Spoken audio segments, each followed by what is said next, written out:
Hello everyone. Today we are going to start the first unit of a physics, that is electrostatics. Firstly, what is electrostatics? The branch of physics which deals with the study of a charges at rest is called electrostatics or static electricity, or its another name is frictional electricity. Now, what is an electric charge?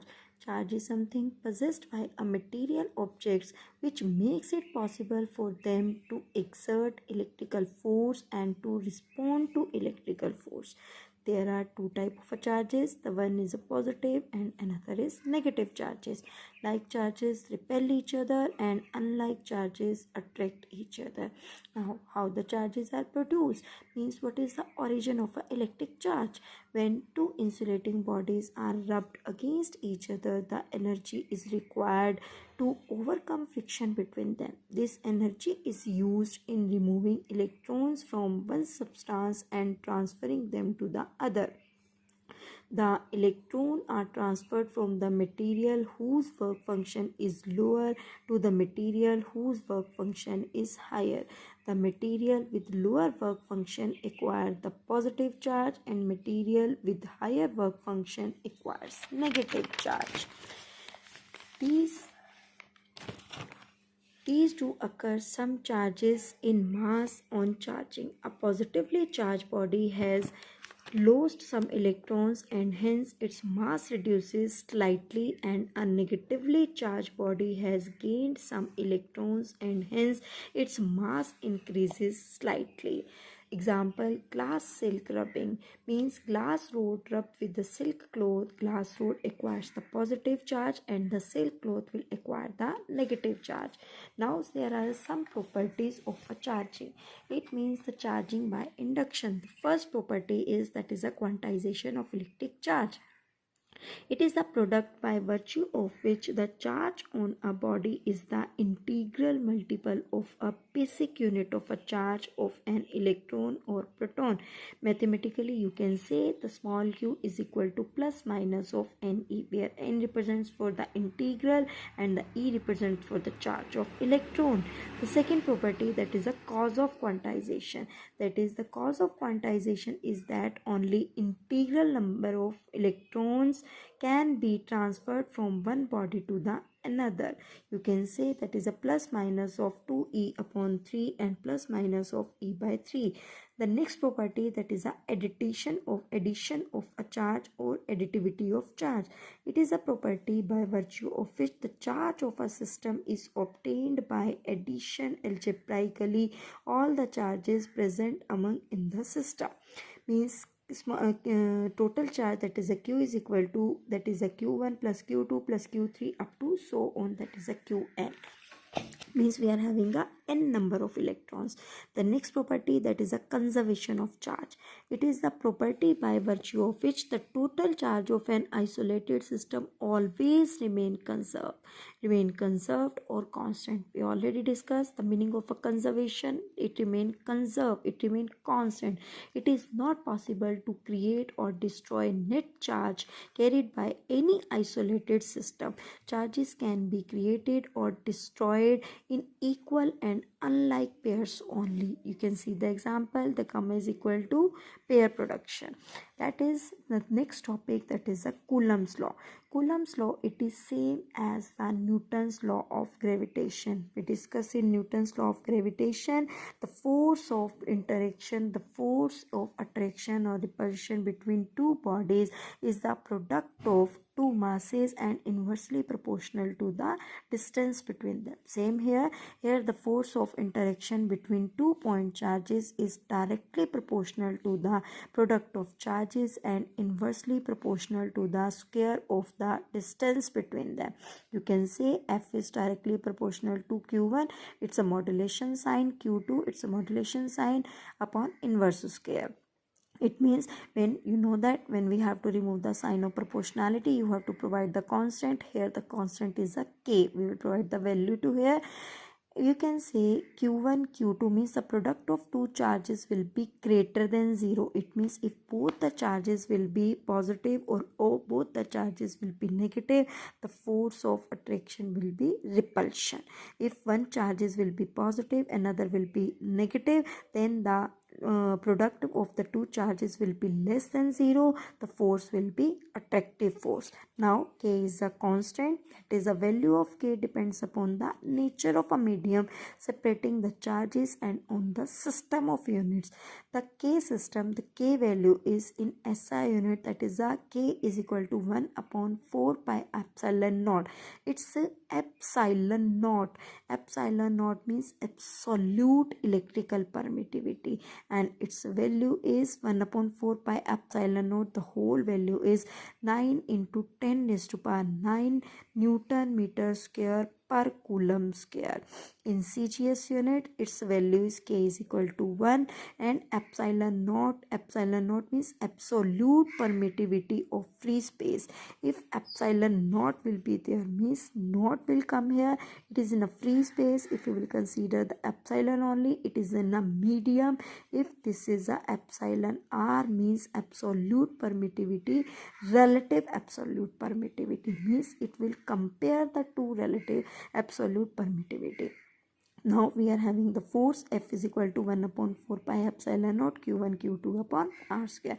This is a constant and its value is fixed, that is a 9 into 10 raised to power 9, and its unit is Newton meter square per coulomb square.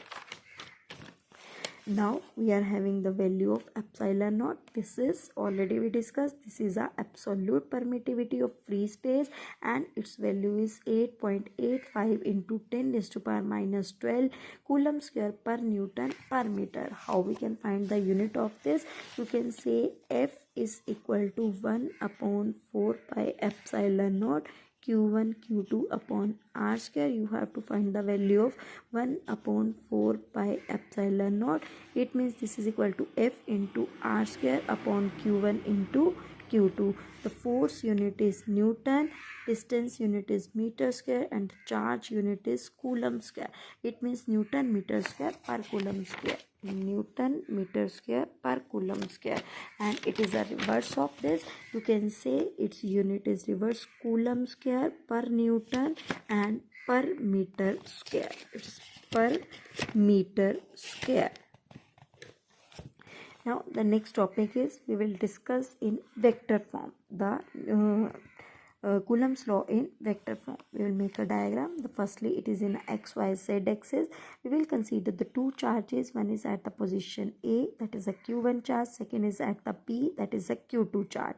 The distance from the origin from O to A is R1, and the distance from O to B, that is a R2. And the distance between A and B, that can be represented with the R12. It means the distance from first to second. The forces, that is a F21 means the force applied by the second charge on a first, and the F12 is the second. The force is applied by the second charge on the first.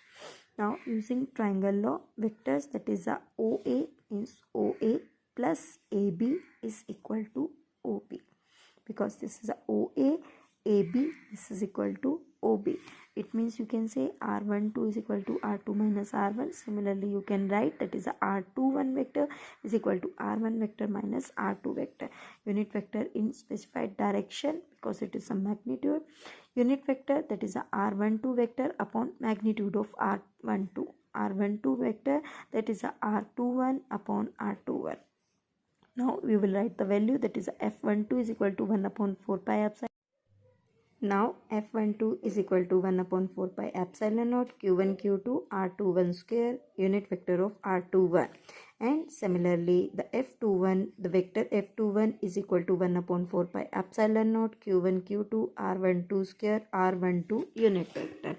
Since R21 is equal to minus R12 unit vector, because both are in opposite direction, that can be represented with a negative sign. Similarly, the force F12 is equal to minus F21. That is Coulomb's law obeys Newton's third law of motion. Now the unit of charge, the SI unit of charge is Coulomb. F is equal to 1 upon 4 pi epsilon naught Q1 Q2 upon R square. Suppose Q1 is equal to Q2 is equal to Q, and the distance, that is equal to R, is equal to 1 meter. then we can get the value, that is force is equal to 9 into 10 raised to power 9 Newton, because the force unit is Newton. Then simultaneously Q square is equal to 1 and Q is equal to plus minus 1 Coulomb. Means 1 Coulomb is that much charge which when placed in vacuum at a distance of 1 meter from an equal and similar charge would repel it with a force of 9 into 10 raised to power 9 Newton. The CGS unit of charge is stat coulomb, or ESU means electrostatic unit. It means the 1 coulomb is equal to 3 into 10 raised to power 9 stat coulomb.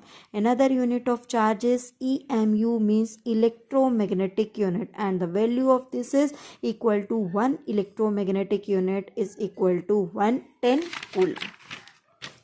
Now the next topic is dielectric constant or relative electrical permittivity. When two charges are situated in a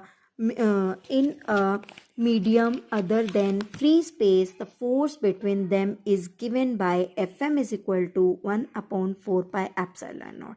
In the previous topics, we already discussed the epsilon naught represents for the absolute permittivity of free space. Here the epsilon represents for the absolute permittivity of medium. Simultaneously, the force will be also in a medium, that is equal to 1 upon 4 pi epsilon Q1 Q2 upon R square.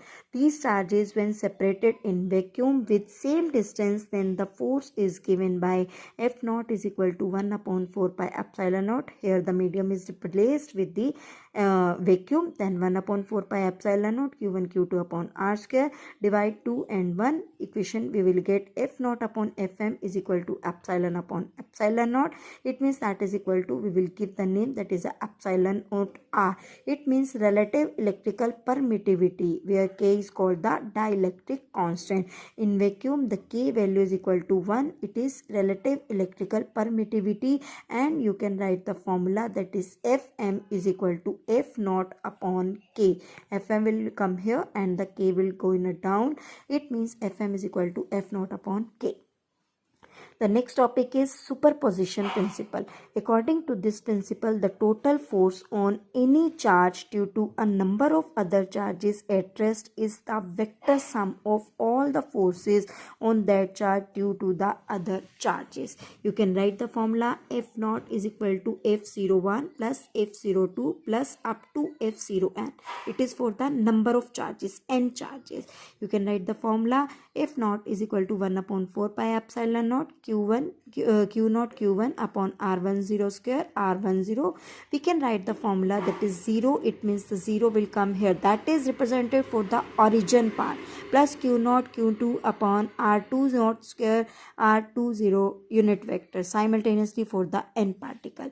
The next is continuous charge distribution. The first is linear charge distribution. Linear charge, its name is suggested, that is a linear means line. Linear charge density, that is lambda, is equal to Q upon L, or in a small terms you can write dQ upon dL. Its SI unit is coulomb per meter. The second is surface charge density. Surface, name suggested, we will consider a particular surface area, that is equal to dQ. Surface charge density sigma, it will be represented with the symbol, that is a sigma is equal to Q upon A. Here was the linear, we will represent it with the L. Here is a surface, so we will represent with the A, that is dQ upon ds, and its SI unit is coulomb per meter square.